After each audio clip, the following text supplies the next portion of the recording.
नमस्ते चरणों में वंदना। આપણો આજનો વિષય છે સુખનું સરનામું। સુખ છે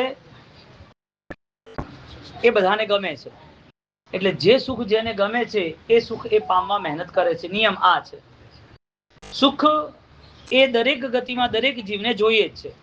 આજે આપણે સુખના સરનામા રૂપે દાદા ગુરુદેવ રાયસુરી મહારાજે અભિધાન રાય કોષ્ટના 7મા ભાગ જીવતઃ પરમાર્થઃ, જે જીવન છે એ જીવનમાં પરમાર્થ શોધે, એની એ જ વસ્તુ સમ્યક દર્શનની સજાયમાં ઉપાધ્યાય યશો વિજય મહારાજે લખ્યું છે, જીવાદિક પરમથ્થો રે। જે જીવનો જીવાદિક એટલે અનેક જીવો માટે જે પરમાર્થ હોય, જે બી જીવ છે એના માટે શ્રેષ્ઠ જે હોય એ શ્રેષ્ઠ એના માટે કલ્યાણકારી બને।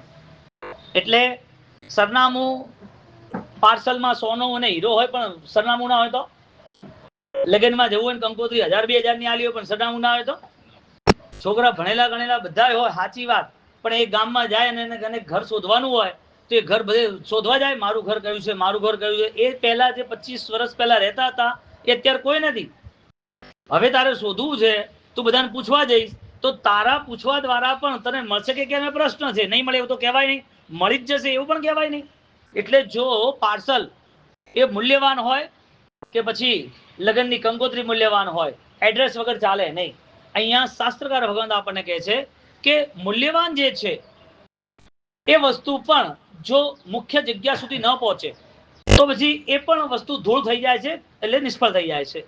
હીરાનું પાર્સલ છે, એ ના આવ્યું ઘરે અને પેલો ભાઈ પાછું લઈ ગયો, એને એડ્રેસ ખોટું આવ્યું અથવા બરોબર એડ્રેસ જ નહોતું લખ્યું અને એ જ હીરા ક્યાંક રસ્તામાં પડી ગયા, નાના છોકરા કે કોઈ ગરીબ હોય એ ઉઠાવી લે કે આ કાચના ટુકડા છે, રમીને ગટરમાં નાખી દે અને એ ગટરમાં જતા રહે ત્યાં પૂરા થઈ જાય। અતિ મૂલ્યવાન વસ્તુ એડ્રેસ ન હોવાના કારણે ખોટું થઈ ગયું ને, એડ્રેસ ન હોવાના કારણે। એવી રીતે જે વ્યક્તિ પોતે પંક્ચ્યુઅલ જો ના રહે, એડ્રેસ એટલે પંક્ચ્યુઅલ, એડ્રેસ એટલે શોધની પૂર્ણાહુતિ, એડ્રેસ એટલે તમે જે વિચાર્યું છે ત્યાં સુધી તમે પહોંચી ગયા છો, એડ્રેસ એટલે સરનામું એટલે તમારી ઈચ્છા પ્રમાણે તમારી ગતિ। એડ્રેસ કોને કહેવાય? તમારે કંઈક પામવું છે, અહીંયા ભગવંત આપણને રસ્તો બતાવે છે, જીવન પરમાર્થતઃ। અન્ય જીવ જે છે એના પરમાર્થ માટે જે વિચાર કરે છે એ વિચાર કરવો, એનો મતલબ આત્મા માટે પણ વિચાર કરવો। એટલે આત્મા શક્તિ વધે, અધ્યાત્મની શક્તિ વધે એ એડ્રેસ છે આપણું, સરનામું છે આપણું। હવે સુખના સરનામા તરીકે જો આપણે 1 by 1 પ્લાનિંગ કરતા જઈએ તો મારે સાચા સુખની શોધ કરવી હોય તો સાચા રસ્તા પર જવું પડે ને, મારે પોતાને કંઈક પામવું હોય તો એ પ્રમાણે પુરુષાર્થ કરવો પડે ને। એટલે પામવું, મહેનત કરવી, રસ્તો પકડવો એ મહત્વ નથી। સૌથી પહેલા પ્લાન બને છે કે આ પ્લાન પરફેક્ટ છે તો પછી ફોલોઈંગ કરવાનું, અનુસરણ કરવું હોય તો એ અનુસરણ માટે સૌથી પહેલા એને ટાર્ગેટ નક્કી કરવો પડે કે મારો ટાર્ગેટ કયો? સરનામું એ શોધખોળ છે, જે શોધનો બોધ વહે તો એનું કામ થાય। શોધ છે અને બોધ ના હોય તો, સરનામા વગર એની શોધ ચાલુ હોય તો બોધ વગરની શોધ છે, એટલે એ શોધની જે ઈચ્છા છે એ બધો ધોધ નકામો, પાણીનો ધોધ વહ્યા જ કરે, વહ્યા જ કરે, વહ્યા જ કરે। મીઠું પાણી છે, એ મીઠું પાણી ક્યાં જાય? જો ન સચવાય કુવામાં, ન સચવાય નદીમાં, ન સચવાય ડેમમાં, ન સચવાય કોઈ તળાવમાં, એ પાણી ક્યાં જાય? જવાબ છે છેલ્લે દરિયામાં, એટલે કે વેસ્ટ ઓફ વોટર। પાણી બધું નિષ્ફળ જતું રહે, કારણ એની પાસે જે કિનારો જોઈએ, જે એની પાસે માપદંડ જોઈએ, જે એના બંધનમાં જોઈએ એવું એની પાસે કોઈ પણ વ્યવસ્થા નથી। એવી રીતે જે અનુષ્ઠાનની આરાધના કરે, જેને જીવન સામાન્ય બી જીવવું હોય તો પણ એની પાસે એક પ્લાન હોય છે, એક લક્ષ્ય હોય છે। અહીંયા જેણે લક્ષ્ય નક્કી કર્યું છે એ ગમે ત્યારે પહોંચી જવાનું। લક્ષ્ય વાળાને ધીમી ગતિ પણ ચાલે, પરંતુ લક્ષ્યહીનની સ્પીડથી શીઘ્ર ગતિ હોય તો એના ચાલે। એટલે ગતિ મહત્વની છે કે પ્રગતિ મહત્વની છે? જવાબ એ આવે છે કે માણસ એને દિવસ રાત 24 કલાકમાં જે કંઈ કરવું છે એનું એનાલિસિસ જરૂરી છે। હવે જે કંઈ કરે એનું એનાલિસિસ ન હોય તો એને ફળ કઈ રીતે મળે? કોઈ દિવસ કોઈ વ્યક્તિ મહેનત કરે અને એ મહેનતનું એને ફળ ન મળે તો જવાબ એ આવે કે એનું પુણ્ય નબળું છે, અથવા એની પોતાની મહેનત જોઈએ એવી નથી, અથવા તો એની મહેનત જ્યાં થવી જોઈએ એવી નથી। પરંતુ મહેનત કરે અને ફળ ન મળે એ પોસિબલ નથી, કારણ કે આ યુનિવર્સલ લો, કુદરતનો કાયદો છે કે જે માણસે જે નક્કી કર્યું છે એ વસ્તુ એને મળ્યા વગર રહે જ નહીં, એને એનામાં સખત મહેનત કરવી જ પડે। જે લોકોને ઓલરેડી ઘર સાચવવું હોય અને એને પૈસા કમાવા હોય અને કોઈ જ રસ્તા ના મળતા હોય તો ભૂખે મરે, ઠોકરો ખાય, વધારે હેરાન થાય, રોઈ રોઈને દિવસો કાઢે, એને એમ કે મારી જોડે કઈ નથી, આવી બધી પરિસ્થિતિઓમાં જાય ના. ગમે તેવું થાય, સવારે 4 વાગે ઉઠીને દૂધની થેલી હાલવા જાય, છાપાય નાખવા જાય અને એ બધું કર્યા પછી નોકરીએ ગયા પછી પણ રાત્રે રિક્ષાએ ચલાવે, મારે ઘર ચલાવવાનું છે. જેને કોઈનો આશરો નથી, જેને કોઈને ઓલરેડી સાચવવાનું રહેતું નથી અને એના કારણે એ વ્યક્તિ પોતે જો લક્ષ્ય ન રાખે તો દુઃખી થાય. એટલે મતલબ એ બન્યો કે જેને પોતાને લક્ષ્ય છે એની પોતાની ગતિ કામની છે, જેને પોતાને પામવું છે એનો પુરુષાર્થ સાર્થક છે, જેને પોતાએ નક્કી કર્યું છે એ નક્કી કરેલું આજે નહીં તો કાલે મળવાનું છે. હવે તમે 6 મહિના સુધી ધંધો ના ચાલે, 12 મહિના ના ચાલે, 2 વર્ષે ના ચાલે, કમાવાનું છોડી દે. જે વ્યક્તિ વિશ્વાસ રાખે છે કે આ વસ્તુનું રિઝલ્ટ આ મળવાનું છે, એ વ્યક્તિને આજે નહીં તો કાલે મળે ને મળે જ. આ જ વસ્તુને એક્ઝેક્ટલી અધ્યાત્મમાં સેટ કરીએ. આ વસ્તુને સારા જીવન તરીકે, એક વિકાસની યાત્રા તરીકે આપણે નક્કી કરીએ કે આપણા જીવનની અંદર જેટલી સારાઈ છે એ બધી સારાઈ, જે સારું છે એ મારું છે કે નહીં, જે સારું છે એ કરવામાં મારું કર્તવ્ય વાસ્તવિક છે કે નહીં, આ નક્કી કરવા વાળો જીવ એ ખરેખર સુખના સરનામા સાથે ચાલે છે. એટલે 2 વસ્તુ બની, મહેનત કરવાની હા, રસ્તો પકડવાનો હા, દોડધામ કરવાની હા, એ બધું કરવા પાછળ થાકી બી જઈએ અને રોકાઈ પણ જઈએ તો પણ એને ચાલવાનું તો કે હા, જવાબ એક જ આવે છે આ બધું કરવાનું છેલ્લે કોના માટે? આ બધું કરવાનું ને કે નહીં કરવાનું? મહેનત, પુરુષાર્થ, રસ્તો પડ્યા હોય, થાક્યા હોય તો દોડવાનું ને. જવાબ આવે છે કે ઉદ્દેશ્ય શું છે. એટલે છેલ્લે એને પોતે નક્કી કરવું પડશે કે મારે આનાથી શું પામવું છે. શાસ્ત્રકાર એને ઉપાદાન કહે છે. એટલે સવાસો ગાથાની ઢાળની અંદર સરસ મજાની એક પંક્તિ મૂકી છે, નિશ્ચય દ્રષ્ટિ હૃદય ધરીજી પાળે જે વ્યવહાર, પુણ્યવંતતા પામશે ભવ સમુદ્રનો પાર. નિશ્ચય દ્રષ્ટિ એટલે એને ખબર છે કે મારે શું કરવું છે, વિથ એંગલ. એના કોન્સેપ્ટમાં એ ફિક્સ થઈ ગયું છે કે આ વસ્તુ મારે આ રીતે કરવાની છે. હવે જે પોતે માથે 10 કરોડનું દેવું હોય અને પોતે દુકાન કરતો હોય તો એ વ્યક્તિ દુઃખી છે કે સુખી છે? જવાબ છે કે એના માથે દેવું છે અને દુકાન કરે છે, એનો મતલબ એનો એટલો બધો આત્મવિશ્વાસ છે, એટલો કોન્ફિડન્સ છે કે ગમે તેવું થાય રસ્તો નીકળી જશે, દેવું ઉતારી દઈશું, પણ આગળ તો વસ્તુ જ. એનો મતલબ કઠિનાઈઓ છે પણ એને રસ્તો છોડ્યો નથી, સંઘર્ષ છે પણ એ રોકાયો નથી. બધા રોકવાવાળા અને પછાડવાળા મળ્યા છે પણ લક્ષ્ય નબળું પડ્યું નથી. સરનામું એટલે એ પોતે કોઈ પણ રીતે રસ્તા કાઢે, જેનું નામ છે સમાધાન. સુખનું સરનામું શોધવા માટે હવે એને પ્લાનિંગ કરવું પડશે કે હું પોતે જો દુઃખી છું તો એનો મતલબ હું પોતે પ્રોપર કોઈ વસ્તુ મેં ઓલરેડી પ્લાનિંગ કરી નથી, મારું પ્રોપર પ્લાનિંગ નથી એટલે હું દુઃખી છું. અને જે દુઃખી નથી, જે દુઃખ પછી છે, એ દુઃખની અવસ્થાની અંદર એ પોતે વધારે અટવાય છે, એનો મતલબ હજી સુધી એને કોઈ હાથ પકડનાર મળ્યું નથી, એને કોઈ આંગળી ચીધનાર નથી મળ્યું, એને કોઈ એવો ઈશારો કરનાર નથી મળ્યું કે એ દુઃખમાંથી બહાર આવે. એટલે સુખના સરનામા વાળો, સુખના સરનામું નહીં, સુખના સરનામાની શોધ વાળો, સુખના સરનામાના શોધની બોધ વાળો, એ જે વ્યક્તિ છે એને દુઃખી કરનાર કોણ? જો કોઈ દુઃખી કરનાર હોય તો એનો મતલબ એ થયો કે લક્ષ્યહીન વ્યક્તિ છે.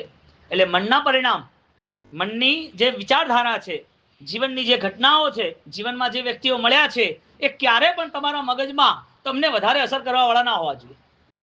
જો તમારે શોધ કરવી હોય તો અસર કોને વધારે થાય છે? કોઈ બાહ્યની. જે પોતે નાની નાની વસ્તુ, કમજોર માણસને અસર વધારે થાય, સીધી વાત છે. નાના બાળકને હોસ્પિટલમાં લાવવા નહીં, આવું ત્યાં બોર્ડ મારેલું હોસ્પિટલમાં 8 વર્ષની નીચેના બાળકને હોસ્પિટલમાં લાવવા નહીં. કેમ નહીં લાવવાના? કારણ શું? ભાઈ એને ક્યાંય ને ક્યાંય કોઈ જગ્યાએ ઇન્ફેક્શન ઇફેક્ટ થશે, એને ત્યાં હોસ્પિટલમાં કોઈ બી બીજા જે દર્દીઓ છે, જે પોતે ઓલરેડી બીમાર છે, એનું ઇન્ફેક્શન કનેક્ટ થશે. એટલે નાના બાળકને લાવવા નહીં, નાના બાળકને નહીં લાવવાના. એની સાથે કોઈ વ્યક્તિને ખરેખર લમ્સનું ઇન્ફેક્શન થયેલું હતું, કોઈ વ્યક્તિને ઓલરેડી કોરોના થયેલો હતો, એટલે ડોક્ટરે કીધું હતું કે ભાઈ આ લમ્સનું ઇન્ફેક્શન તારું આજે તૈયાર થયું છે, 6 મહિના સુધી તારી ટ્રીટમેન્ટ થઈ જાય, પણ તું ધ્યાન રાખજે આવા કોઈ વાયરસ હોય તો તારે પોતાને માસ્ક અથવા ઘરે બેસી રહેવું, પણ તું પાછો હેરાન ના થતો. અને આવા કેસીસ થયા છે. જેણે પોતે આવી ટ્રીટમેન્ટ લીધા પછી 18 વર્ષે પણ એ બીમાર પડ્યો છે, 18 વર્ષે પણ. અને આ ઘણા બધા ઓળખો તો હું પછી નામ આપીશ, પણ એક ઇન્ફેક્શન ન લાગે એના માટે ડોક્ટર, મેડિકલ, હોસ્પિટલ એ તૈયારી કરે. ઇન્ફેક્શન કોને લાગે? મજબૂત ને કે કમજોર ને? રિએક્શન કોને આવે? મજબૂત ને કે કમજોર ને? એટલે સુખના સરનામાની શોધ હોય અને રિએક્શન હોય તો શું સમજવાનું? ભ્રમ છે. એ સુખ શોધવા જાય છે જે ઓલરેડી નથી. મૃગ જળ જેવું જલ છે આ તોય તૃષા નથી છુપાતી, માયા નથી મુકાતી. તમે છે ને કોઈ ચિત્ર જોયું હશે, એક ગધેડા ઉપર વાંદરો બેઠો, આ વાંદરા એક લાકડી માં દોરી સાથે કેળું બાંધ્યું અને એ કેળું બેસી અને એને 2 ફૂટ આગળ રાખવાનું, એટલે ગધેડાને કેળું દેખાય અને વાંદરો બેઠો હોય અને કેળું ખાવાનો પુરુષાર્થ કરે. સંસાર આવો જ છે. સુખ 2 કદમ આગળ છે જે આપણે ઈચ્છીએ છીએ પણ મળતું નથી. સુખ 2 કદમ જ આગળ છે, આમ દેખાય આ થઈ જશે, હમણાં કામ થઈ જશે, અમે નક્કી કર્યું છે અને પૂરું થવાનું છે, આવી ભાવનાઓ થાય, પણ જોવા જાય તો એ કામ થતા નથી. કારણ કે શોધ પ્રોપર નથી. આપણા ભાગ્ય આપણને સાથ આપતા નથી, અને જેના ભાગ્ય સાથ આપે એનો નિયમ છે પગલે પગલે નિધાન. એના પોતાના અસ્તિત્વથી સરળ આખું જ ઉર્જામય વાર્તાવરણ સફળ થઈ જાય. સરળ અને સફળ બંને મળી જાય. હવે અહીંયા જ્યારે એક હરણ એ રણની અંદર મરી જાય તો એ મરવાનું મુખ્ય કારણ એ છે કે એ પોતે પોતાના માનસિક તણાવના કારણે મરી ગયો. મનનો તણાવ એને મહેનત કરાવે, પણ એ મહેનત એવી તંતોડ કરાવે કે છેલ્લે એનો શ્વાસ નીકળી જાય. મનનો તણાવ, મનથી જે દુખી છે, જેને રિએક્શનો વારે વારે આવે છે, એ એવા પાપના ભાર નીચે ડૂબી જાય કે જે પાપ એને પોતાને આ ભાવમાં દુખી કરે, નવા ભાવમાં પણ આર્ત રૌદ્ર ધ્યાનના કારણે નરક તિર્યંજ ગતિમાં દુઃખની પરંપરા ચાલુ રહે. રિએક્શન ઇઝ ઇક્વલ ટુ લાખો તિર્યંજ ગતિનું બુકિંગ. મનના તણાવ, મનના દબાવ, મનના રિએક્શન એટલે હજારો લાખો ભાવ સુધી દુઃખની દુનિયામાં રહેવાનું આપણું પોતાનું અસ્તિત્વ. હવે સુખ જોઈએ તો સૌથી પહેલા મનથી પ્રારંભ કરવો પડશે, અને સુખ નથી આજે તો કાલે કઈ રીતે આશા કરાશે કે કાલે નવા ભાવમાં સુખ મળશે? આજે મનથી સુખી ના હોય અને એના કારણસર એ નવા કર્મબંધ બાંધી અને જાનવરની દુનિયા, નરકની દુનિયામાં આર્ત ધ્યાન, રૌદ્ર ધ્યાનના કારણે જવાનો હોય, તો આજનું સુખ ના હોય તો આગળનું સુખ ક્યારે હોય? ઇઝ ઇક્વલ ટુ આજે સુખી થવું જ છે. એનો અર્થ એટલો જ થયો, આજે સુખી થયા વગર નહીં રહું. હવે આજે સુખી થવું હોય તો મનને એને પોતાને તાકાતવર બનાવવું પડે. એટલે શોધ કરવી હોય તો પેદલ યાત્રાથી થાય કે વિચાર યાત્રાથી થાય? પગ યાત્રાથી સુખ શોધવા જાઓ તો પગ યાત્રાની સુખ ક્યાં ક્યાં છે? તમે જતા રહો દુબઈ, એન્ટ્રોપ, સ્વિટ્ઝરલેન્ડ, બેલ્જિયમ, જ્યાં જવું હોય ફરવા જતા રહો.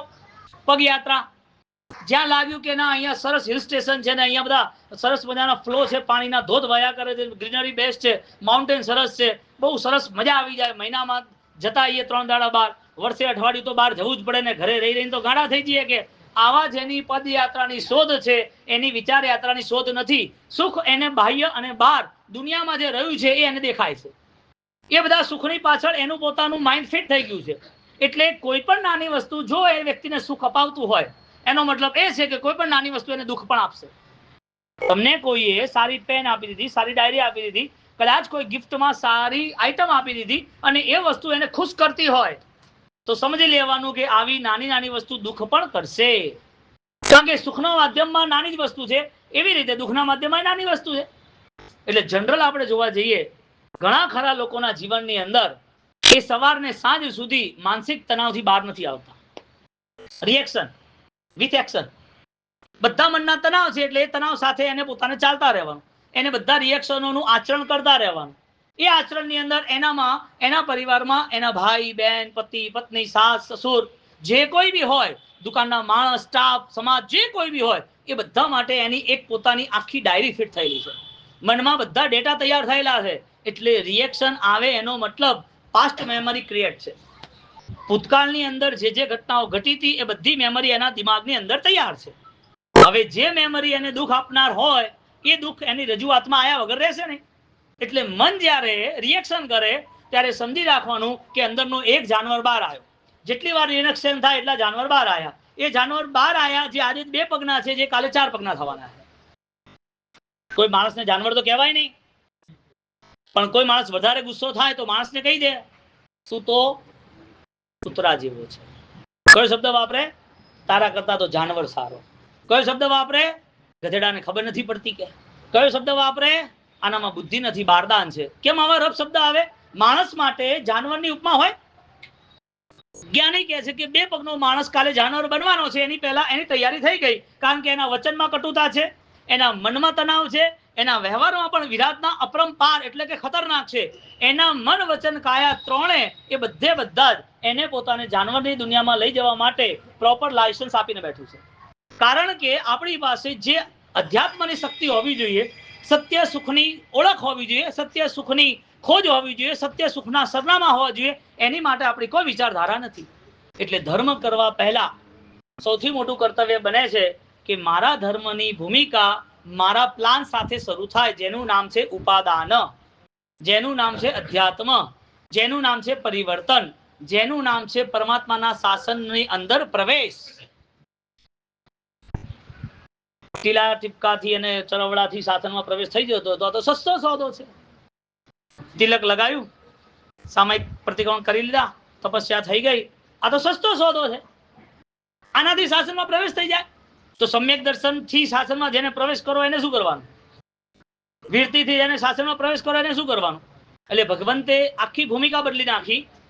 જે સાચી ભૂમિકા હતી આપણને બતાવી દીધી, અને જેને આવું સુખનું સરનામું શોધવું છે એ ત્યાં એ રસ્તે આગળ વધી જશે.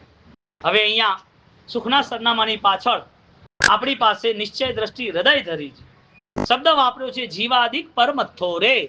જીવ વગેરે માટે પરમાર્થ વિચાર કરવો. પરમાર્થ વિચાર કરે એટલે કલ્યાણની ભાવના, સામેવાળાના સુખની ભાવના. પરમાર્થનો વિચાર કરે એટલે એને અનુકૂળ હું રહું. પરમાર્થનો વિચાર કરે એટલે દરેક જીવ માટે એની કરુણા, મૈત્રી ભાવ એનામાં સાક્ષાત હોય. હવે જે વ્યક્તિ એક નાની બી ભૂલ કરે અને એને પશ્ચાતાપ થતો હોય તો એ પશ્ચાતાપ બીજી વાર ભૂલ નહીં કરાવે. જે વ્યક્તિ કડક વચન બોલતો હોય અને એમ થતું હોય કે મારે આ નતું બોલવાનું, એ બીજી વાર એ વચન નહીં બોલાવડાવે. જે વ્યક્તિએ ખોટું કર્યું, ચોરી કરી છે, કોઈ જોડે ચીટિંગ કરી લીધી છે, કોઈને ચાલબાજીમાં ફસાઈ દીધા છે, આવું કદાચ જેને કર્યું છે અને ખબર પડી અને એને પ્રાયશ્ચિત કર્યું, આંખમાં આંસુ આવી ગયા, હવે હું નહીં કરું, આ બધી સુખની ખોજ છે. કોઈનાથી ખોટું નહીં થાય એવું નહીં બને. અહીંયા કોઈ ભગવાન નથી, કોઈનાથી ખોટું નથી થવાનું એવું કોઈ પણ બોલી શકે એવું છે જ નહીં. હું ખોટો છું, શું કરશો? પણ ભગવાને રસ્તો બતાવ્યો કે જગતમાં સર્વ જીવ કર્મવશ છે. પૂર્વના ભવના કર્મો ઘણા લાગતા વળગતા છે. પૂર્વના ભવના સંસ્કારો અહીંયા કામ કરે જ છે.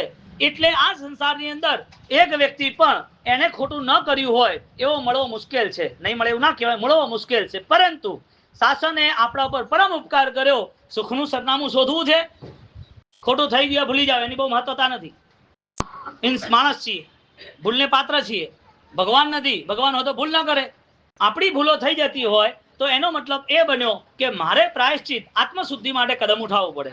પ્રાયશ્ચિતનો અર્થ જ એટલો બને છે આપણે સર્વ જીવો માટે સ્નેહ રાખીએ, જીવાદિક પરમથ્થો રહે. સર્વ જીવો માટે આપણી કરુણા સતત તત્પર રહે. આપણે આપણી પાસે કંઈ પણ હોય, સારા વચન હોય, ધન હોય, સારી વિચારધારા હોય, આપણું બળ હોય, આપણું ભાગ્ય હોય, આપણું પુણ્ય હોય, જે કોઈ શક્તિ હોય એ બધી શક્તિ શાસનમાં ઉમેરે. સ્વાર્થથી બહાર આવે, પરમાર્થ સુધી પહોંચવાનો પરમ પુરુષાર્થ કરે. આવી ભૂમિકા જેણે તૈયાર કરી છે એ સાચા સુખની શોધમાં છે. હવે સાચા સુખનું સરનામું આજે જેણે શોધવાનું નક્કી કર્યું છે ને, એને તકલીફોમાં પણ ક્યારેય પણ એ દુઃખી નહીં થાય. એટલે દુઃખમાં દુઃખી થાય કે ના થાય એનો બીજો રિપ્લાય આપો, સાથે બીજો રિપ્લાય આપો. સુખમાં એ સુખી હોય કે પાપી હોય? એટલે સુખ એને પાપ કરાવનારું હોય કે સુખ એને આરાધના કરાવવા વાળું હોય? દુઃખ એને વધારે હેરાન કરવા વાળું હોય કે દુઃખમાં એ પોતે સહન શક્તિ વધારી મારું કર્મ છે આવી જ્ઞાન દશાથી એ બધું સોલ્વ કરવા વાળો હોય? એટલે તમારી પાસે સુખના સરનામા માટે ડેફિનેશન ઓફ વન લાઈન, મારે કોઈને દુઃખ આપવું નથી. ડેફિનેશન વ્યાખ્યા છે કે હું દુઃખમાં દુઃખી થઈશ નહીં. મારે શું કરવા દુઃખમાં દુઃખી થવું? હું શું કારણથી દુઃખી થવું? ભાઈ મારે દુઃખી થવાનું કોઈ રીઝન છે? હું આજે દુઃખી થઉં છું 1000 વખત, જ્યારે પૂર્વના ભાવમાં અથવા તો આ જ સમયમાં મારા નાનપણમાં કે મારી કમજોર અવસ્થામાં કે મને પોતાને પૈસા નહોતા, ભાડાના ઘર હતા, કોઈને જોડે માંગતો તો મને 100 રૂપિયા નહોતા આવતા અને મારી પ્રોબ્લેમ હતી, એ વખતે હું પોતે દુઃખી હતો ત્યારે કોને ફરિયાદ કરતો હતો? એ વખતે દુઃખ સહન જ કરવાનું હતું. આજે આપણે દુઃખી છીએ એવું માનવાની જરૂર નથી. નિગોદમાંથી આપણે નીકળ્યા, કોણે આપણને કાઢ્યા? નરકમાંથી આપણે નીકળ્યા, કોણે આપણને કાઢ્યા? જાનવરની દુનિયામાં ભયંકર દુઃખ હતા, 1,00,000 વાર આપણે કપાઈ ગયા છે. કેટલા એવા એક્સિડન્ટો થઈ ગયા છે યુદ્ધોની અંદર. આપણે પોતે ઘોડા કે હાથી આવીશું તો યુદ્ધોની અંદર કેટલી વાર સૈનિકો જાડે ઉભા વાઢી નાખ્યા હશે. આ બધા દુઃખો છૂટી ગયા અને અત્યારે આયા છીએ. એ વખતે જે દુઃખો હતા એ વખતે કોને ફરિયાદ કરી? કોઈને નહીં. એ વખતે દુઃખમાં ફરિયાદ ના થઈ. આજે દુઃખમાં ફરિયાદ થાય છે એનું કારણ શું? આપણી પાસે સુખ શું છે એની શોધ જ નથી. જો ફરિયાદ થતી હોય તો સમજી લેવાનું આ ફરિયાદ જિંદગીમાં ક્યારે પૂરી નહીં થાય. એટલે ફરિયાદ પૂરી કરવા વાળો એ પોતે ખુદ છે, સ્વયં છે. અને એ ફરિયાદો આજે ખતમ થઈ જાય તો મોતને વધાવે અને શહીદ અને અમર બને. દુઃખથી ફરિયાદો હોય જ નહીં, કારણ કે દુઃખમાં દુઃખી છે જ નહીં. કોણે નક્કી કરાયું? દુઃખમ પશ્યમ અધિકમ દુઃખમ. વધારે દુઃખ સહન કરીને આવ્યો તો આ દુઃખ માટે હવે મારે રોવું કેમ? પૂર્વના દુઃખો એ મારે નતા જોઈતા તોય માથે આવી ગયા. આજે તો એ દુઃખને દૂર કરવાની મહેનત છે, તો રોવું કેમ? દુઃખી કેમ થવું? રોવાનો મતલબ મનથી બહુ પરેશાન, મનથી વધારે તણાવ મારે, મન વધારે આર્ત ધ્યાન મારે. એટલે જે વ્યક્તિ બહુ બધો પ્રેશરમાં રહેતો હોય, મનથી ખૂબ દુઃખી હોય, એ માણસને રસ્તા મળે નહીં. રસ્તા કોને શોધવાના છે? દુઃખ ગમે તેટલું હોય સહન કરી લઈશું. દુઃખ ગમે તેટલું વધતું જાય તો પણ રસ્તા કાઢશું. અને રસ્તા કાઢવા વાળા રસ્તા મળ્યા જ છે. સાહેબ એક કૂતરું છે ને, અમે અહીંયા પાણીના પૂરમાં 2006 હું અહીંયા હતો.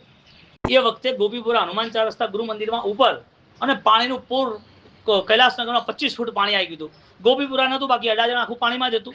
તો આ બધા પાણીના પૂરની અંદર અમે રાત્રે જોયું છે કૂતરા એ પોતે બે ઝાડી ઉપર પોતાના 2 પગ રાખી અને મોઢું ઉપર રાખી પાણી બધું જાય છે. અહીંયા કૂતરું છે ને પાણી એની ઉપરથી વહી રહ્યું છે. અને આગળ અમે જોયું છે 5-6 ફૂટ પાણી હતું. ઘણા બધા જીવો જતા રહેતા હતા, જતા હતા જાનવરો બધા. એ કૂતરું આખી રાત આમ પકડીને બેઠું હતું, આખી રાત. જે આજુબાજુમાં અવાજ હતા, કોઈ હિંમત વાળો હતો તો એ પોતે ત્યાં, એ પોતે એને બચાવવા ગયો. એ વખતે પણ આપણો પ્રયત્ન બચવાનો હતો, દુઃખનો નહોતો. આવા કેટલાય જાનવરો ભયંકર પરિસ્થિતિની અંદર આજ પણ તમારી આંખ સામે છે કે આટલો 18 ઇંચ વરસાદ પડી ગયો સુરતમાં 2 દિવસની અંદર. કેટલાને નુકસાન દેશું? રોવાનું, એને રસ્તો કાઢવાનો. સુખનું સરનામું રસ્તો કાઢે. અને એક્ઝેક્ટલી એક્ઝામ્પલ મૈણાનું છે. એક્ઝેક્ટલી એક્ઝામ્પલ મૈણાનું છે. મૈણાને દુઃખ આપનાર કોણ? એના પિતા. પિતા દુઃખ આપે નહીં, આ સંસારનો ન્યાય છે. બધું કરે, એના છોકરાને 2 લાફા મારે પણ દીકરીને ના મારે. છોકરાને ઓછું આપે પણ દીકરીને વ્યવસ્થિત આપે. છોકરા જોડે કદાચ એને ઓછું વધતું બને પણ પિતાને એની દીકરી જોડે આવે આવી છે એના માટે વ્યવસ્થાના હજી 2-4 દાડા રહીને જા, બધું લઈને જા, પાછું આપે. અને પાછું એના દીકરાને સમજાવે, કુવાસીનું ધ્યાન રાખજે ભાઈ. અને એને એવું લાગે ને કે આ છોકરો હજી બરોબર નથી ને પૈસા ઉડાઈ દે છે, ભેગું ના કરે, તો હાથો હાથ એને પોતે કે આ તારું આણું આ તું ફિક્સ કરી દે, કે ભાઈ ઓછું વધતું કરે એના બદલા તું કરી દે.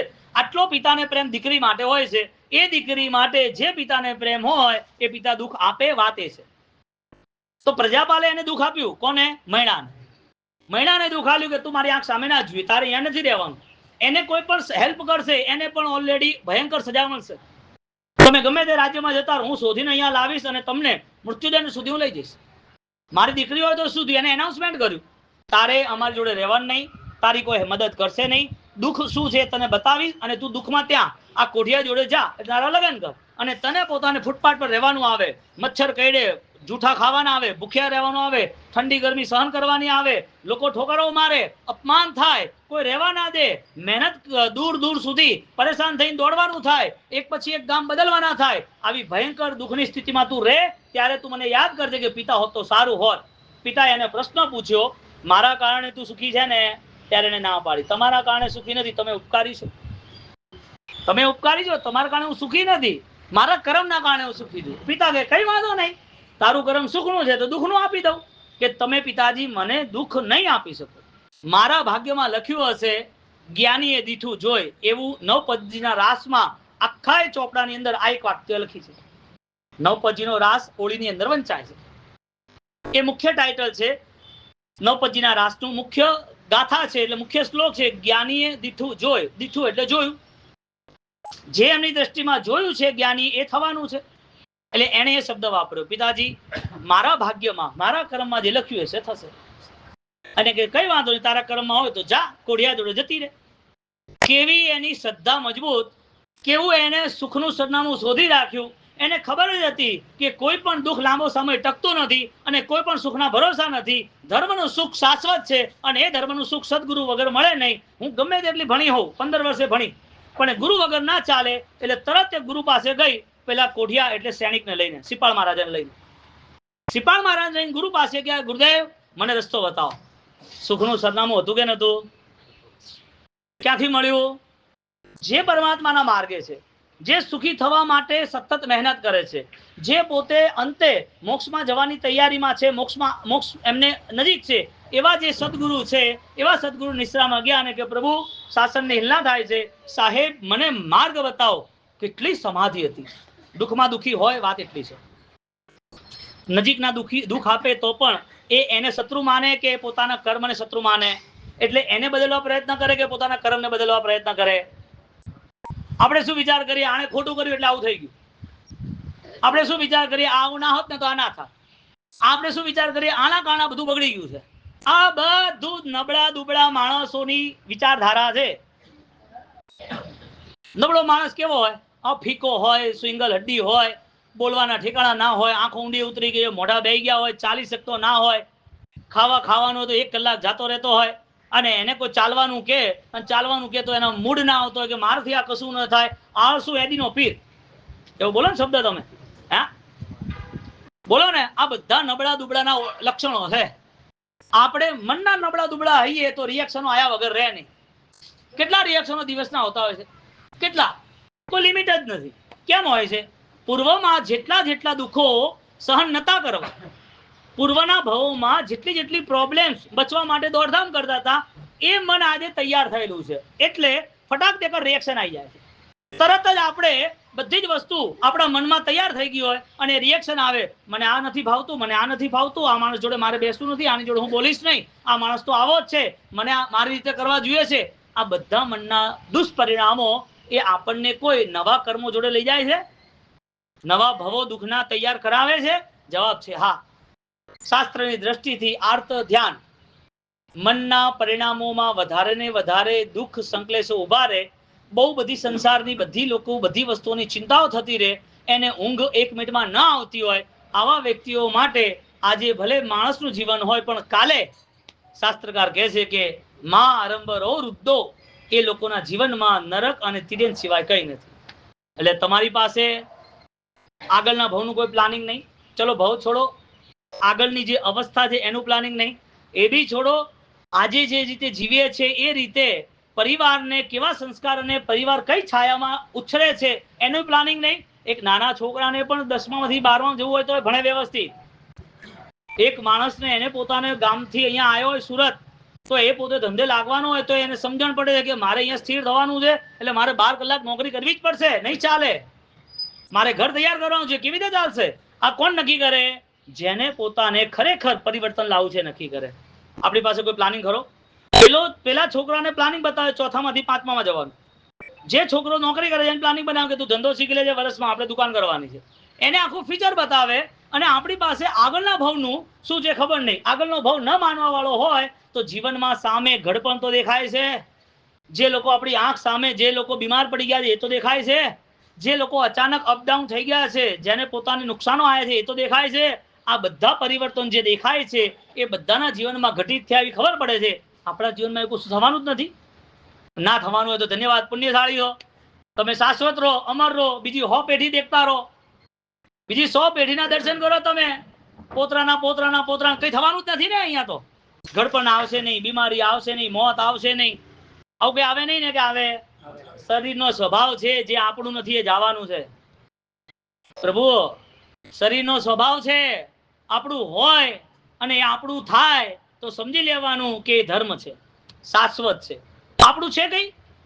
આપણું નથી એનો મતલબ જ એ છે કે આની જોડે મારે કામ લેવું છે. દુકાનના માણસને 15,000 પગાર આપો કે 25,000 પગાર આપો તો શું કરો? એને સજાવો. એને એમ તો અહીંયા જ બેસ, તારા માટે ચાય પાણી નાસ્તા 3 ટાઈમ આવશે, તારા માટે સુવા માટે વ્યવસ્થા કરીએ, તારા માટે એસી રાખ્યું તો અહીંયા શાંતિથી બેઠો રહે, તારે એક કાપડનો પીસ ઉચકવાનો નહીં, સાડીનું બંડલ હાલવાનું નહીં, તારે હીરાના પેકેટ આપવા જવાના નહીં, તારે એક પણ પાર્સલ લઈને ક્યાં જવાનું નહીં. તું માણસ છે, તું અહીંયા જ બેસ બસ. તો પૂતળાને જ બેહાડો ને, માણસને શું કરવા બેહાડવાનો? શોરૂમોની બહાર પૂતળા હોય છે ને, કાપડના જ્વેલરીના બધા લગાયા જ હોય છે ને, ક્યાં નથી હોતા? એને શેના માટે રાખ્યો છે? એનાથી કામ લેવા માટે. કેમ રાખ્યો છે? કારણ કે પગારદાર છે, એ ગમે ત્યારે જતો રહેવાનો છે. બીજાને ગમે ત્યારે બોલાવી લઈશું, કારણ કે જેને ખરીદી શકાય છે એ પોતે બદલી બી જાય છે. જે આપણે મંગાવ્યું છે, જે આવ્યું છે એ જવાનું છે. માણસને બોલાયો છે, એની જોડે કામ લેવાનું છે. આ શરીર એની જોડે કામ લેવાનું છે. આ જે અવસ્થા જૈન દર્શનની મળી છે એની જોડે કામ લેવાનું છે. આપણને પોતાને જે આરાધના મળી છે એ આરાધનાથી શું કરવું છે એ કામ નક્કી કરવાનું છે કે આ મારું સુખનું સરનામું છે. સુખનું સરનામું મૈણાને મળી ગયું, ચંડ કૌશિકને પણ મળી ગયું, ગૌતમ સ્વામીને તો મળ્યું પાછળના એના અકંપિત અચલ ભ્રાતા 11 ગંધર્વોને મળ્યું. આપણી પાસે ગૌતમ સ્વામીની જ વાર્તા છે, કથા છે, એમના જીવન ચરિત્રની મનમોહક વાતો છે. આપણે સાંભળીએ છીએ પર્યુષણની અંદર આખો ગંધર્વાદ. એ ગૌતમ સ્વામીની પાછળ એમના જે શિષ્યો હતા એ શિષ્યનું આખું માઇન્ડ એમનું જુઓ તો પીસફુલ હતું. મન પરમ શાંતિનો અનુભવ કરતો હતો, મન પરમ સમર્પણમાં હતું. મારા સદગુરુ છે, એમણે આ કર્યું છે એટલે મારે આગળ વધવું, એ પ્રમાણે મારે આગળ ચાલવું. હવે જેમણે પોતે ગૌતમ સ્વામીની પાછળ કશું વિચાર્યા વગર આગળ જતા રહ્યા એની પાસે સુખનું સરનામું હતું એટલે એને પોતાને ક્યાંય પણ કોઈ પણ જગ્યાએ શંકા નથી.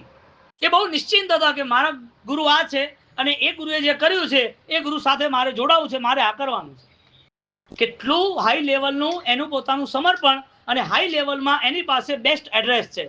તમે સાહેબ કોઈ એડ્રેસ આપે ને તમે રોંગ જગ્યા પર જતા રહો, શું સમજવાનું? યા તો આંખ નહીં હોય, યા તો કોઈ એને ભ્રમિત કર્યો હશે. આ વાતો સાચી છે ને? કાં તો બધી વાતો કરતો ધ્યાન નહીં રાખ્યું, બેધ્યાન રાખ્યો છે, ફોન પર વાતો કરે ને હા હું અહીંયા જ આવ્યો છું, જઉં છું, અને એ બ્લોકમાં 8મે માળ ચડી જતો, બી બ્લોકમાં 8મે માળ જવાનું હતું. હા, કેટલી વાર એવું થાય છે, લગ્નની કંકોત્રી લઈને હોલ પર પહોંચે અને કે હોલ પર કોઈ છે જ નહીં, કે બધું જમવાનું પતી ગયું, લગ્ન પતી ગયા. એ કે કેમ લગ્ન શું થયું? તો કે લગ્ન હતા ને અરે કે માર્ચમાં છે, તમે ફેબ્રુઆરીમાં આવ્યા છો. કે માર્ચમાં લગ્ન છે, તમે ફેબ્રુઆરીમાં આવ્યા છો? કે હા બરોબર છે. ખબર નથી પડતી, આ રીતે અવાતા હશે, ખ્યાલ નથી આવતો શું છે કેમ છે. બોલો, બે કદાચ આનંદ મંગલ હોલ હોય ને તો બીજા એડ્રેસે પહોંચી જાય. સેમ વાક્ય બે હોય ને, સેમ નામના, કે ભાઈ ઘેવરચંદજી મોહનલાલજી, તો ઘેવરચંદજી મોહનલાલજી સરનેમ ના દેખે કે વેદમુથા છે કે કુહાડ છે કે સંઘવી છે, કે એ બધી રીતે ખાલી નામ વાંચીને પહોંચી જાય અને ત્યાં જાય ત્યારે ખબર પડે કે ખોટા આયા છે. ઘરમાં 20 પત્રિકા પડી હોય ને બધાને કીધું હોય તારે અહીં જવાનું, તારે અહીં જવાનું, થાય શું છેવટે? ખોટા એડ્રેસે પહોંચે ને.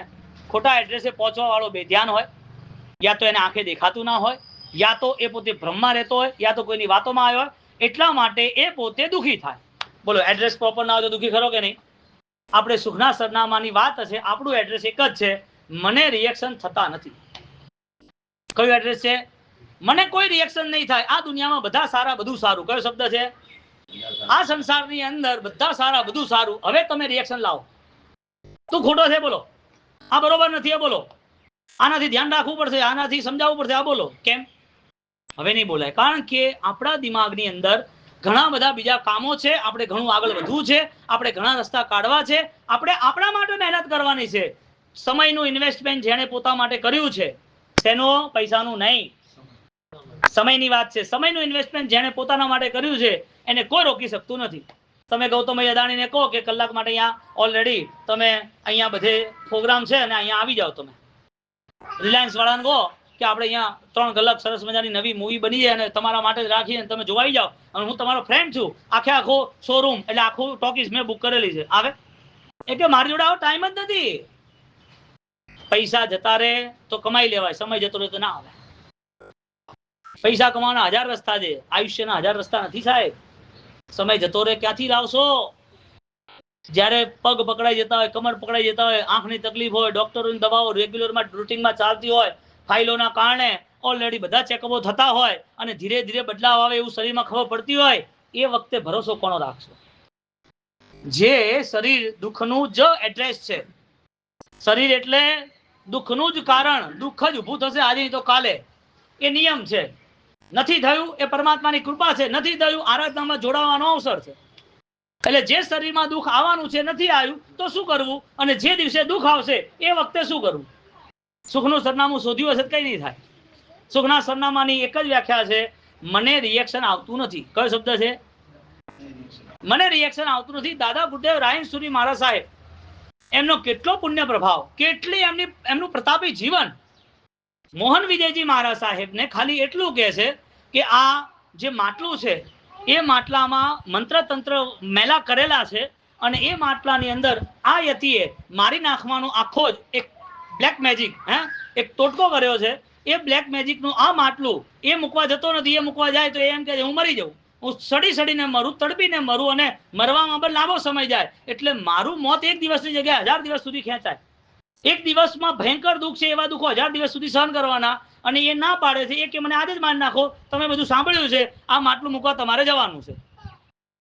જે માટલામાં વિધિ વિધાનના કાળા જાદુ કરી, બ્લેક મેજિક કરી અને જે મૂક્યું એ મૂકવા જવાનું કહે છે, એ કહે છે કે કઈ વાંધો નહીં, હું પોતે મૂકી આવું છું. મોહન વિજયજીને આ વાત કરે છે, અને એ માટલું જ્યારે મૂકીને આવે છે, મનમાં ક્યાંય પણ ખેદ નથી, શંકા નથી, મન ક્યાંય પણ કોઈ વસ્તુ વિચારવા તૈયાર નથી. એક જ વસ્તુ છે, મારા ગુરુ ભલું જ કરે, અને ગુરુની આજ્ઞા ભગવાનની આજ્ઞા બરોબર છે. એ આજ્ઞાની અંદર જીવન સમાયેલું છે, એને દુઃખ આવે બી નહીં. દુઃખ દેખાય તો પણ એ દુઃખમાં દુઃખી ના હોય, કારણ કે ગુરુ આશીષ એ રક્ષા કવચ છે. પરમાત્માએ બતાવેલો ધર્મ, ધર્મો રક્ષતી રક્ષિત. પરમાત્માએ બતાવેલો ધર્મ છે એ રક્ષા કરે ને કરે જ, અનિયમ છે. હવે દાદા ગુરુદેવ રાયસુરી મહારાજ, એમની એવી કેટલી બધી ઉર્જા હશે કે પેલા લોકો એમનો વિરોધ કરતા કરતા કરતા થાકી ગયા, અને છેલ્લે હવે મોટું એમને કાંડ શરૂ કર્યું કે ગમે તેમ થાય, હવે બધા વિધિ વિધાન કરી એક સાથે વિનિંગ ધ શોટ, એક સાથે એમને મારી નાખ્યા. એક જ કાર્યની અંદર એમને ખતમ કરી દઈએ, અને બધાએ તૈયારી કરી અને માટલું ત્યાં ભીતમાલમાં મુકાયું. અને આ બધું પિક્ચર મોહન વિજયજીએ જોયું, લોકોએ જોયું, પકડાઈ ગયો, ખબર પડી. મોહન વિજયજીને એટલું જ કીધું, આનું વિસર્જન કરવાનું છે તહતથી. સુખ માટે કેટલો વિશ્વાસ હશે. જેમ મૈણા ગુરુના શરણે ગઈ, હા, એમ સદગુરુ એ શરણું તો આપે, પણ શરણું સાથે રક્ષણ પણ આપે. શરણ નહીં, રક્ષણ પણ આપે, પણ શરત એટલી છે, એના મનની અંદર ક્યાંય પણ સદભાવનામાં કમી ન જોઈએ. દાદા ગુરુદેવ રાયસુરીમાંનો એટલો જબરદસ્ત પુણ્ય પ્રભાવ એ મૂકીને આવે છે પાછા, અને નિશ્ચિત એની અસર થવી જોઈએ. એમણે ખાલી માથે હાથ મૂકી નોકાર ગણી અને કે આપણે હવે પ્રતિક્રમણ કરી લઈએ. 4 તો વાગી ગયા, 3:30 4 તો. રાત્રે મધ્યરાત્રે આ બધા 2 કલાક સુધી ખેલ ચાલ્યા. પેલા જે યતિ હતા એને માફી આપી કે કઈ વાંધો નહીં, જા તું છૂટો. શત્રુ હોવા છતાં, મારી નાખવાના આયોજન કરવા છતાં પણ મનમાં 1% દ્વેષ નહીં. આવા ગુરુ તો સાક્ષાત ભગવાન જ હોય ને, બીજું કોણ હોય? હા, 1% દ્વેષ નહીં, કઈ વાંધો નહીં, જાઓ. એને નામ આપ્યા, બધાના આમ છે, તેમ છે, આવું છે, તેવું છે, મને બચાવી લો, તને બચાવ્યો, અને કોઈનું અમારે કામે નહીં. એમને એટલો દ્રઢ વિશ્વાસ હતો, જેનું ભાગ્ય બલવાન છે એને આજ ક્યારેય ના. એટલે તમને કોઈ દુઃખ આપી શકે કે ના આપી શકે? તમને કોઈ દુઃખ આપે એવું તમે માનો તો દુઃખી થાવ. કર્મ પણ દુઃખ ત્યારે આલે છે જ્યારે તમે માનો છો. ન તો મૈણા તો દુઃખી હોત ને. કર્મ એ દુઃખ આપ્યું તો મૈણા દુઃખી થઈ? દુઃખ હતું, દુઃખી નથી. તમને ઇન્જેક્શન વાગે, તમને ખબર છે તાવ મટાડવાનો, ફટાફટ 3 ઇન્જેક્શનનો કોર્સ કર, મારે કામ છે. ઇન્જેક્શન લેતા તમને દુઃખ લાગે, રો, રાડારાડ કરો, મારે ઇન્જેક્શન નથી જોઈતું, નહીં હાલવાનું, આમ તેમ તો લેવા કેમ આવ્યો? મનમાં ઓલરેડી એને પોતે ફિક્સ કરી રાખ્યું છે કે 3 દિવસનો આ કોર્સ છે, એટલે ઇન્જેક્શન આપે કે ના આપે કોઈ ફરક પડવાનો નથી. આપે તો એ વિચાર કરે કે પૂઠામાં જેમ સોઈ જાય ને એમાં જાય છે. ઇન્જેક્શન આપે ને કામે લાગી જાય તરત જ. એક નાના દુઃખને પણ એ પોતે કોમ્પ્રોમાઇઝ કરી શકતો હોય, એનો મતલબ એ છે કે ધારે તો બધા દુઃખો સાથે કોમ્પ્રોમાઇઝ કરી શકે છે. એ પોતે એક સુખ પણ ત્યાગ કરી શકતો હોય, એનો મતલબ એ છે કે એનો મન મજબૂત હોય તો ગમે તેટલું સુખ મળ્યું, લાત મારવાની તાકાત આવે. સારીભદ્રની જેમ, મૈણાની જેમ. એને સુખને છોડ્યા કે ના છોડ્યા? મૈણા 1 મિનિટની અંદર આખું રાજપાટ ઘરેણા બધું મૂકીને નીકળી ગઈ, પિતાજી તમને સમર્પિત. એટલે સુખ ત્યાગ કરવા વાળો સુખી બનવા માંગતો હોય તો નિરંતર એ પોતે સહાયતા કરતો રહે, સત્કાર્ય કરતો રહે. દુઃખમાં એ પોતે આજે જો દુઃખ સ્વીકાર કરતો હોય તો કોઈ પણ મોટા દુઃખ એને હેરાન નહીં કરે, કારણ કે સ્વભાવ બની ગયો છે કે દુઃખ મને દુઃખી કરતું નથી. સ્વભાવ બની ગયો છે કે કોઈ પણ સુખ હોય તો એ સુખમાં વધારે આનંદ બીજાને સુખ આપવામાં છે. શિવમસ્તુ સર્વ જગત પરહિત નિરતા ભવંતુ ભૂત ગણા. બીજાને સુખ આપવામાં જે આનંદ આવે છે એ આનંદ આગળ વધવો જોઈએ. હવે દાદા ગુરુદેવ રાયસુરી મહારાજ સાહેબ મોહનખેડાના વાસી, 3 મહિના અમે 80 દિવસ ત્યાં રહ્યા. દરબાર ભરેલો ને ભરેલો જ રહે, અને ચડાવવા બોલવા વાળા જે આરતી 11:30 12 થવાની, 1 વાગ્યા સુધી આરતી થાય, ચડાવવા બોલતા જ જાય. અંદર ભક્ત હૃદયને એમ થાય હું લાભ લઉં, હું લાભ લઉં, હું લાભ લઉં. એની પોતાની કન્ડિશન, એને 50,000 મણ બોલવાનું હોય, 1,00,000 મણ સુધી પહોંચી ગયો હોય, અને એને ભાવના એક જ થાય કે આ લાભ મને મળી જાય તો સારું છે. પાછળ કશું વિચારતા નથી. આવા પુણ્ય પ્રતાપી ગુરુદેવ, લાખો મણોની જેની આરતી, જેના પાછળ 100 ઉપવાસો શતાબ્દીના થતા હોય, અને જેના નામના ચારે બાજુ ગમે તે સિટીમાં તમે જાઓ તમને 10-15 ગુરુ મંદિર મળી જ જાય. આવા પ્રતાપી ગુરુ મહારાજ મોહનખેડામાં તો એના પરમ આશીર્વાદ ને પરમ ઉર્જા તો છે જ, પણ જ્યાં જ્યાં પ્રતિમા સ્થાપન થઈ, જ્યાં જ્યાં માળા ગણી, જેણે જેણે ગુરુ સાતમ નિમિત્તે હર સાતમના આંબીલો કર્યા છે, આવા મહાપ્રતાપી ગુરુદેવ એને પોતાને બળ આપે જ અને આપ્યું જ છે, એમાં કોઈ કમી નથી. આખા કોરોનામાં 1500 ઘરમાં એક વ્યક્તિ આઇસોલેશન સેન્ટરમાં ના જાય. હાલાકી પૂરું સ્વધર્મ બૃહદ તપાકી ત્રિસ્તુતિ જૈન સંઘનું આખું સેપરેટલી વ્યક્તિગત આખું આઇસોલેશન સેન્ટર ખુલ્યું 5 વર્ષ પહેલા જ્યારે કોરોના હતો ત્યારે. અને એ કોરોનાની અંદર બીજા દિવસે બાર જેને તકલીફ, જેને એમ લાગ્યું કે 5-5 દાડા રહેવું પડશે, એ બધા બહાર આવી ગયા. જેનો પોતાનો કોરોના 80-70% હતો એ બહાર આવી ગયા. આવા લોકો, આવા સદગુરુના પ્રભાવથી, પરમાત્મા તો છે જ, પણ ગુરુ એક એવું માધ્યમ છે જે આપણને મજબૂતાઈથી આપણી રક્ષા કરે છે. જે મૈણાને કરી, જે મોહન વિજયજીને કરી, આવા દાદા ગુરુદેવ રાયસુરી મહારાજ સાહેબ, જેનો અદ્ભુત અપૂર્વ, જેનો પોતાનો સાધનાનો પ્રભાવ છે અને એ સાધનાનો પ્રભાવ વર્તી રહ્યો છે, એ ગુરુદેવને એમણે મોહન વિજયજીને ખાલી આશીર્વાદ આપ્યા કે આપણે હવે કામે લાગો. જે વસ્તુ ભયંકર કષ્ટકારી હતી, ગુરુનું રક્ષા કવચ એને બચાવી લીધું. દુઃખ દુખી કરતો હોય તો સમજી લેવાનું માથે ગુરુ નથી. સુખમાં પણ પાપ થતા હોય તો સમજી લેવાનું કે હજી ધર્મ પચ્યો નથી. ધર્મનું નામ જ એ છે જેમાં પાપનો નાશ હોય, સબ્બ પાવ પણાસનો. એનું પોતાનું અટેન્શન હોય કે મારે આ રીતે જ આરાધના કરવી છે, મારા જીવનની વિરાધના ઓછી થઈ જાય, એનું નામ આરાધના, એનું નામ ધર્મ. હવે એ વિરાધના કરવા માટે તત્પર થાય જ નહીં. એનું પોતાનું કોન્શિયન્સ, સબકોન્શિયન્સ, સુપર કોન્શિયન્સ મેન્ટેન હોય, એની માનસિક સ્થિતિ તૈયાર હોય કે આ વિરાધના એ નવા ભવનું કારણ, નવા દુઃખનું કારણ બનશે, મારે દૂર થવું છે આનાથી. સુખનું સરનામું તમને મળે તો તમે શોધો કે ના શોધો. બીજાના સરનામે જવું હોય તો તમે બીજાના સરનામે જાઓ, પણ પોતાનું સરનામું ભૂલી જવાય. પોતાનું સરનામું છે કે મારે જીવાદિક પર મથ્થો રહે, સર્વ જીવો પ્રત્યે મારે કરુણા રાખવી. મારી શક્તિ છે, પરમાત્માએ કૃપા કરી છે, કર્મ સાથ આપે છે, મા બાપના આશીર્વાદ છે, દેવગુરુ ધર્મનો સાથ છે. મારે હવે એવા સત્કાર્ય કરવા જે મને અમરતાનું વરદાન આપે.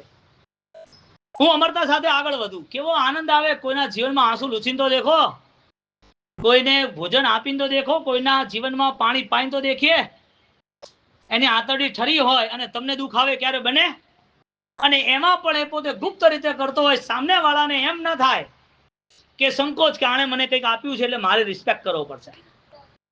આ નામધામ વાળા ચક્કર બધા ભૂલી જવા પડશે. એ જે રોગ મોટા પાયે લાગ્યો છે ને, બધો વાયરસ ખતમ કરવો પડશે તો મેળ પડશે. બાકી તમે એમ કહેવા જાઓ કે મેં આ કરું અને તમે એમ વિચારવા જાઓ કે ક્યાંક મને કોઈ કરવાનું કે તો હું કરું, તો હજી સુધી આપણને એડ્રેસ મળ્યું નથી. આપણો વિષય છે સુખનું સરનામું, અને એ સુખના સરનામાથી આગળ વધવાનો ભાવ રાખજો. આંખો બંધ કરો, સ્થિર બેઠો, ટટાર.